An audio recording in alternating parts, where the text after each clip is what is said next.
Il faut comprendre avec moi qui est Rohmy El-Wadaï. Rohmy El-Wadaï, c'est le dernier visage, c'est le récent visage des bourreaux du Bénin, des bourreaux silencieux du Bénin. Patrice Talon en a formé des milliers. Et il n'y a pas que Patrice Talon, il est un leader qui a formé, qui est leader du mal. Et Rohmy El-Wadaï, vous allez voir, il va faire l'unanimité. Même les démocrates, ce qu'ils disaient avant, les démocrates n'allaient nulle part. Les démocrates, l'aile de Rouleté comme l'aile de Yahi, qui est l'aile perdue, une aile noyée, ça n'existe pas, l'aile de Yahi. Il est juste une figurine qui est tombée dans le coup à cause de la leçon non su du FCBE et de tout ce qui s'est passé. Et vous allez remarquer que Rohmy El-Wadaï, il va faire l'unanimité. Parce qu'il a été celui que Talon a utilisé, en tout cas pendant ces 10 à 20 dernières années, pour distribuer, pour corrompre. Les 400 millions de renvois blancs sont passés par là.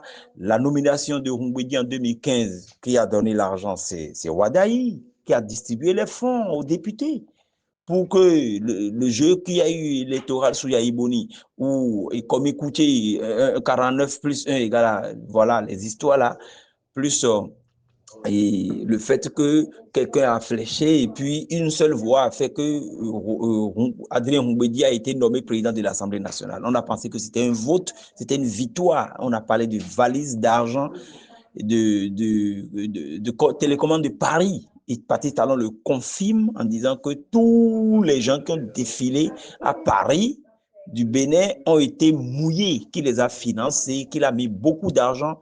Et c'est ça qui est à la cause de ce qu'on est en train de vivre aujourd'hui. C'est à partir de là qu'il a racheté tout l'électorat et c'est pour ça qu'il s'est permis de rentrer. C'est parce qu'il a donné de l'argent, un à un. Et l'argent, ce n'est pas 100 millions. Tous ces gens-là, Prudentiaux, tous les gens qui ont défilé sur Paris ont pris de l'argent chez Patrice Talon.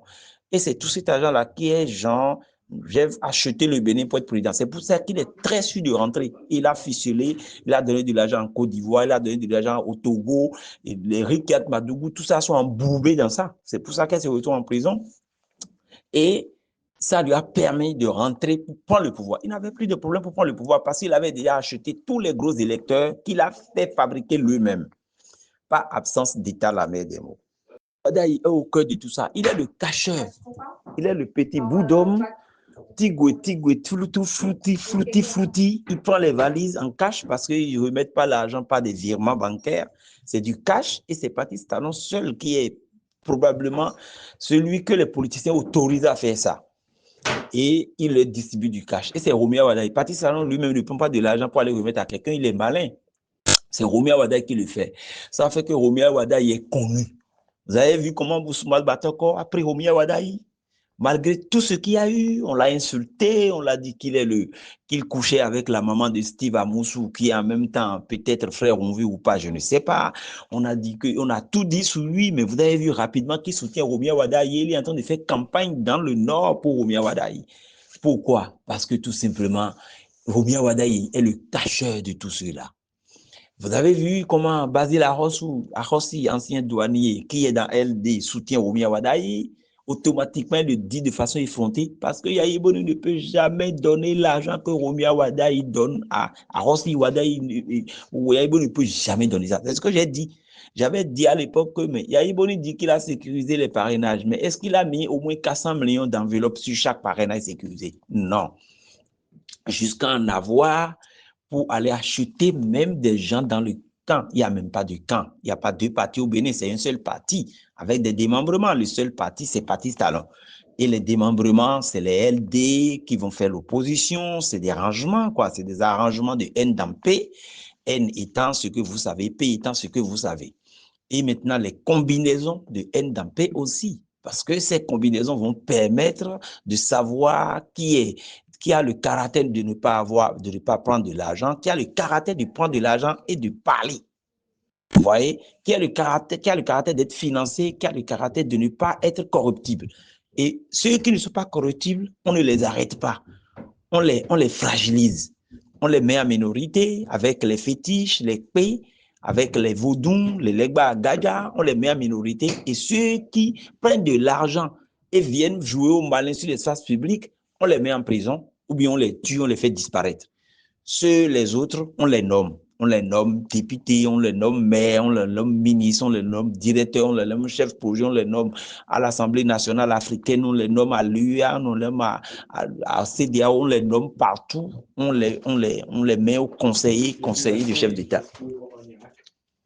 Romiel Wadaye a joué ce rôle-là tout le temps et c'est le visage le plus connu par tous les politiciens béninois. C'est Amosou Bruno qui ne le connaît pas, qui paye la retraite d'Amosou Bruno. Amosou Bruno n'a pas de retraite comme ça qui peut le suffire. C'est Wadaye. Nitifos Dieudonné Soglo. C'est Wadaye qui le finance. Et par le biais de Patrice Talon. C'est Patrice Talon qui le finance par le biais de Wadaye. Mais je vais dire, je ne sais pas si j'ai mal parlé le français, je ne suis pas du tout littéraire. Et tout cela que vous voyez, Batoko, Ahossi, et il y en a plein dans LD. S'il y a un lot qui reste dans LD, même les députés les plus insoupçonnables du Nord prennent du cachet Wadaye. On ne va pas aller chercher à fouiller ça. Alors, voilà Wadaye, et c'est pour ça que Wadaye est devenu ministre des Finances de Patrice Talon contre le Bénin. Et ça, je le dis, son rôle, son expertise a été d'abord le blanchiment des capitaux volés, dérobés par Patrice Talon dans les caisses publiques. Wadaye a pour rôle de les blanchir. Il sait comment faire des placements à l'international. C'est lui qui sait faire les lectures. Il paraît qu'il a fait Harvard. Moi, je mets ça en griffe. Il a fait les universités, je ne sais pas quoi, Grenoble, je ne sais plus où là, en France. Et il est dedans. Il est comptable personnel du Talon. Et il est devenu ministre des Finances pour ça. Ce n'est pas pour le Bénin. Il a été ministre des Finances bientôt 10 ans. Il n'a pas fait de distillerie dans Adja Mono. Or, c'est la base du Adja. Si Adja n'a pas de distillerie, Adja n'a rien. Les gens pensent que je dis ça, je suis bête, j'ai donné des secrets pour que les gens de la rupture continuent, prennent ça pour faire. Ils ne pourront jamais réussir une distillerie. Une distillerie a besoin de préalable. Même Mathieu Nago ne peut rien le faire. Voilà encore un qui est catché par les Wadaye. Mathieu Nago ne peut jamais les aider parce que c'est une question agronomique. Et ça a besoin de préalable. Ce préalable-là, c'est le renoncement de soi. Vous allez faire des distilleries à Djala avec Wadaye, mais vous allez faire des éléphants blancs. Vous avez vu que la plupart des usines du Bénin, c'est des éléphants blancs parce que vous ne le faites pas dans le sens de l'autodétermination, ni de la postérité, ni de la souveraineté. Vous le faites par abus, en contournant les porteurs de projets. Wadaye, 10 ans, il n'est même pas capable de soutirer un paysan et le déclarer au CNSS. Patrice Talon a griffé son milliard de coton. On a dit qu'il a 1 milliard de coton. On dit que Patrice Talon est milliardaire du coton, mais depuis 10 ans qu'il est au pouvoir, il n'a pas recruté des cotonniers et les valider. Incapable de restaurer une ferme. Romiel Wadaye, ministre des Finances jeune et de 49 ans, pareil, non? Et de Adja Mono, il n'a même pas pu valoriser les éducateurs, les pédagogues, les enseignants. Il n'a même pas pu faire quelque chose pour eux, mais il s'est distribué des milliards, 400 millions à Renvoy Blanc, 400 millions. Ils sont beaucoup moins, ils sont près de 500, 600 au Bénin à prendre 400 millions. Et c'est ça qui fait le problème que nous avons dans ce Bénin-là. Et aujourd'hui, vous avez vu, non, tous les clébés là, c'est Wadaye qui les paye. Les clébés, les microbes politiques, les gens qui font les MMA Rebioso, les violences électorales, c'est Wadaye Romiel qui finance ça. Les violences électorales, les tueries, les militaires qui tirent, avant d'aller tirer, ils prennent du cash qui n'est pas leur salaire. Et tous les recrutements de babous, c'est Wadaye. Et tous les clébés que vous voyez, il y aura il y a une nouvelle génération de clébés maintenant. Ils viennent sur mes pages pour m'attaquer, moi, vous allez crever. Je suis un mastodonte du patriotisme. Donc, dans cette apatridie républicaine, ils veulent créer encore, ils veulent continuer pendant 10 ans, parce qu'ils ne peuvent pas se laisser se défaire. C'est la population qui peut se lever pour les défaire. Et pour les défaire, il faut quitter les partis politiques. Leur base de fonctionnement, c'est les partis politiques. C'est les noyaux de couvents, de confréries politiques qu'on appelle partis politiques là, qui sont les bases de développement, les bases de fonctionnement du parti Talon et de Romiel Wadaye. Il faut quitter les partis politiques et descendre ce système qui ne connaît rien en matière de développement ni de progrès. Tous les projets qu'ils font, c'est bidon.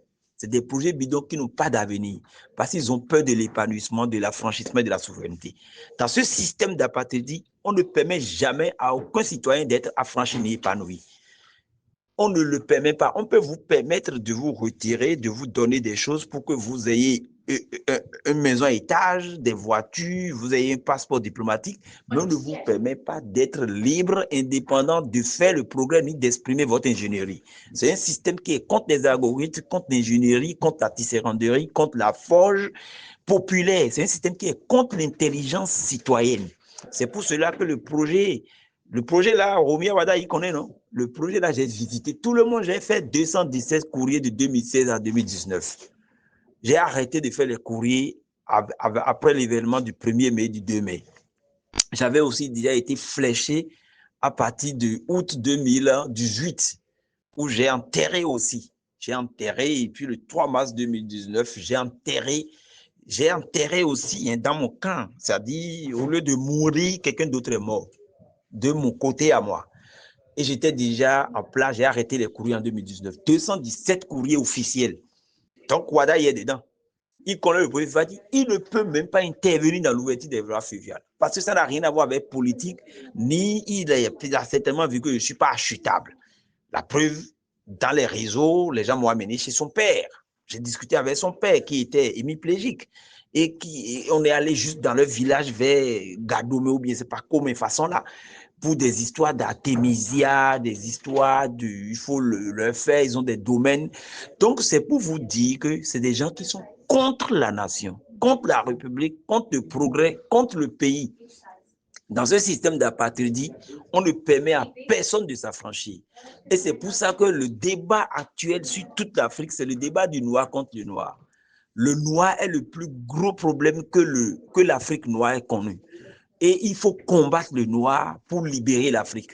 C'est ça qui se passe au Bénin en silence. Vous avez vu que tout le lot des jeunes là, tout le lot des Bokotonon, les rois, les sages, ils sont tous cachés. Chaque jour, les Wadaï envoient de l'argent à des gens ciblés et continuent de cibler. C'est ça qu'ils appellent rentrer dans les rangs. Et on cible, on cible. Si tu insultais, tu rentres dans les rangs, on te met en minorité. On ne te donne pas l'argent parce qu'on dit que tu peux être un espion. S'ils n'ont pas les moyens de te tuer, les moyens de te flécher, les moyens de te mettre en prison, on te met déjà sur les azévadji, on te finit. Si on n'arrive pas à te capturer, ils t'abandonnent, ils sont fatigués. Actuellement, le défi est là. Les Béninois doivent comprendre, et ça me fait de la peine qu'il y ait des Béninois qui disent, eux, ils prient, ils sont dans Jésus, l'autre sont dans le musulman. Les autres, j'ai vu une Céleste la fois dernière qui a compris l'enjeu, qui s'est soulevé. C'est la seule Céleste que j'ai vue publiquement qui a compris le jeu de l'entubement des Célestes. Parce que Tatis Talon utilise les Célestes comme étant les grands électeurs. Il sait que c'est la masse, il n'a pas besoin de leur suffrage. Tatis Talon n'a pas besoin de suffrage. Les gens qui passent l'élection là, sont des crétins. Tatis Talon n'a pas besoin de suffrage. Il suffit que Saka Lafia donne un chiffre au président de la Cour constitutionnelle qu'il a nommé, qui est aussi son grand électeur. Et c'est les chiffres déclarés. Les élections depuis 2000, depuis 2006, même avant, c'est des chiffres déclarés. Ce n'est pas des votes comptés, comptabilisés. Ce n'est pas des suffrages exprimés. Donc, c'est pour cela que je tiens à vous, dire que ce n'est pas les élections. Les gens disent sur l'élection, on est sur la tête. Tatis Talon, son plan, c'est que les Béninois n'auront droit qu'à gouverner les terroirs. Le Bénin sera gouverné par Cotonou, qui est une, et comment on les appelle là, Cotonou qui est. L'objectif ultime de Tatis Talon est de faire de Cotonou une métropole à caractère de principauté. Donc Cotonou va gouverner tout le Bénin enclos. Dans un enclos, il va virer tous les gens de Cotonou. Vous allez voir, il va asphyxier les propriétaires de Cotonou là. Il va les asphyxier avec des impôts impossibles. Et sachant très bien qu'il y avait déjà des problèmes de conflit domanial, comment on appelle là? On avait les problèmes on avait d'énormes problèmes de litiges. Les papas ont pris 2 femmes, 52 femmes, 3 femmes, des enfants déclarés, non déclarés, qui savent très bien qu'ils sont dehors, mais c'est la maison de leur papa. Il y a plein de litiges. Donc, les litiges vont être un premier facteur qui va favoriser l'emprise de Tatis Talon sur Cotonou. Il a dégagé déjà le premier quartier et vaudouisant, le premier quartier ouvrier, c'est Plakodji, il a dégagé. Maintenant, il reste dans Tokpa. Il dégage dans Tokpa, ça veut dire que les Béninois n'ont plus droit à Cotonou. Parce qu'il estime dans sa tête que c'est dans Tokpa qui a fait que les Béninois sont venus à Cotonou, que lui veut hériter. Il veut être le chef de cette principauté dont le Bénin va dépendre. Le coton, le soja, l'anacade, toute l'intelligence du Bénin, les universités vont dépendre de Cotonou, dont lui sera le chef. Et qui ne sera pas très accessible aux Béninois, mais plutôt à sa nouvelle famille, sa nouvelle population constituée d'indigènes rares, des gens qui ne peuvent pas défaire, ils ne peuvent pas enlever tout le monde de Cotonou. Il y a des gens qui ont enterré beaucoup de choses chez eux, il y a des gens qui ont du poids. Il ne veut pas enlever tout le monde, mais il va enlever toutes les masses. Tous les quartiers que vous voyez là seront dépliés par Wadaï et Talon. Et l'objectif est que les jeunes ne comprennent pas les enjeux du Parti Talon. C'est pour cela que le Parti Talon a refusé le projet de plan de validation, de restauration des cours d'eau pour la pisciculture, le transport fluvial, l'écotourisme, et que ramener les Béninois au bord des cours d'eau, que de les ouvrir sur les voies asphaltées et pavées. Ils ont refusé ça, j'ai présenté ça. Ils m'ont eux-mêmes mis dans le projet finalement du PAG2, et c'est ça qu'on a développé avec les Français qu'ils ont fait venir. Ils ont été systématiques, qu'il n'est pas question de développer Cotonou, c'est de faire partie les Cotonois. C'est pour ça qu'ils sont en train de construire prison à Ouedo, ils sont en train de construire logement à Ouedo, ils ont construit logement à Porto-Novo pour que les Porto-Noviens restent à Porto-Novo, pour qu'ils ne viennent plus à Dantokpa. Ils sont en train de construire Wando pour que les Porto-Noviens ne bougent plus de leur île. Ils sont en train de faire les choses. Ils ont amené l'armée à Lada, Dessa là-bas, et Cotonou va devenir sécurisé pour la nouvelle population que Talon va créer. Et quelques rares Béninois qui ont été fidèles à cette mafia. Les jeunes n'ont pas compris. Ils seront on va décaper, Talon va décaper. C'est ça qu'il a fait la plage Tobin. Est-ce que vous avez vu que ça a eu de résistance? Aucune résistance. Les grands chantiers du Parti Talon. Et pour ça, là, il a besoin de continuer à donner de l'argent, à acheter les gens du Nord. Surtout nos frères nordiques sont très sensibles à l'argent parce qu'ils savent que c'est l'argent qui fait les réalisations et non le patriotisme, et non la morale, et non l'éthique. Donc, Patrice Talon connaît ces failles de l'absence d'État à la mer des mots. Et là où il va nulle part parce qu'il va créer des villes mortes, il va créer un pays inexistant. Il n'est même pas intelligent, il n'est pas ingénieux, ils ne sont pas industriels, ils ne sont pas comme les Rockefeller, ils n'ont pas d'ingénieur, ils ne savent pas écrire d'algorithme, ils savent faire seulement du placement, donc du parasitisme. Où trouver l'argent pour faire du placement? C'est le trésor public, l'argent gratuit que les Béninois vont cotiser et des prêts qu'ils vont faire au nom des Béninois. Patrice Talon ne peut pas avoir de l'argent en vendant, en transformant un produit. Il ne fait que le bradage des produits, des matières premières qu'il ne produit pas lui-même. Il est toujours dans les secteurs du parasitisme et d'escroquerie. Et c'est dans ça que tout le lot est. Ça veut dire que ce n'est pas prometteur pour un pays. Ça ne permet pas de développer l'intelligence. Tout l'investissement qu'on est en train de faire pour aller à l'école, c'est à l'eau. Alors que ce n'est pas Patrice Talon et sa famille qui donnent de l'argent aux Béninois pour aller à l'école. Ce n'est pas Patrice Talon qui paye les enseignants, qui paye les militaires, qui paye même les politiciens. Et pourtant, il les utilise à son compte. C'est ça le danger que les gens ne comprennent pas. Et nous devons nous lever d'une manière individuellement. On n'a pas besoin d'être en groupe. On a juste besoin de prendre conscience et d'arrêter le système. Personne ne viendra le faire à notre place. C'est nous-mêmes qui devons dire c'est fini, c'est fini. Par exemple, moi, je l'ai dit. Patrice Talon, il n'ira nulle part. Il est fini. Patrice Talon n'ira nulle part. Le mal ne peut pas avoir le vent en poupe. Peu importe les moyens utilisés, je ne ferai rien, ni piquer, ni prier, je ne ferai rien. Mais Patrice Talon n'ira nulle part. Omia Wada, il ne sera jamais, ne portera jamais aucun titre que de répondre de ces bavures, de ces détournements au Bénin au profit de Patrice Talon, des faux placements, le fait qu'il prenne l'argent public pour venir financer encore le Bénin, pour venir faire des prêts au Bénin avec des montages et des acrobaties de levée d'obligataires, des trucs comme ça. 264 milliards pour les cours d'eau au Bénin et PAPC, ils ont tout détourné et les gens ne peuvent même pas les dénoncer parce que c'est de la mafia. Pour l'étude même, c'est 2 milliards. Ils n'ont pas dépensé 400 millions dans les 2 milliards. Et les 400 millions, c'est encore aux Français qu'ils ont payé la majeure partie, près de 90%. parce qu'ils ont peur que les Béninois gagnent de l'argent pour avoir la liberté de pouvoir peut-être les combattre demain. Et c'est pour cela qu'ils m'ont créé tellement d'ennuis dans cette histoire de PAPC-là et de restauration des coudes dans le Grand Locoué qu'on a initié, qu'on était dedans depuis sous les Yaïboni, ça n'a pas fonctionné. Sous les Yaïboni, c'est toujours eux qui étaient dans le système. La preuve, Adam Sami ou Adambi, qui était le coordinateur du PUJEMU, est devenu ministre de l'eau, du pétrole, de tout sous talent. Donc, voilà un peu la situation et je vous en appelle. Bonne journée. J'espère que je vais trouver encore l'occasion de revenir. Nous avons malheureusement, en tant que Béninois, évolué dans la philosophie du faux, dans des concepts de flou et que nous adorons, nous avons adopté plutôt et aduler le mensonge, tout ce qui va nous serrer les coups. C'est ça que les Béninois tolèrent, c'est ça que les Béninois vénèrent. Sinon, nous savons très bien ce qu'on est en train de vivre et qu'on sait très bien que nous sommes nous-mêmes la base de tous ces maux et qu'il s'agit d'une toupie corrosive qui est auto-entretenue par nous-mêmes, le serpent qui se mord la queue, et ce serpent-là, c'est nous-mêmes, la queue, c'est nous-mêmes, la tête qui mord, c'est nous-mêmes, le venin qu'on injecte, c'est nous-mêmes.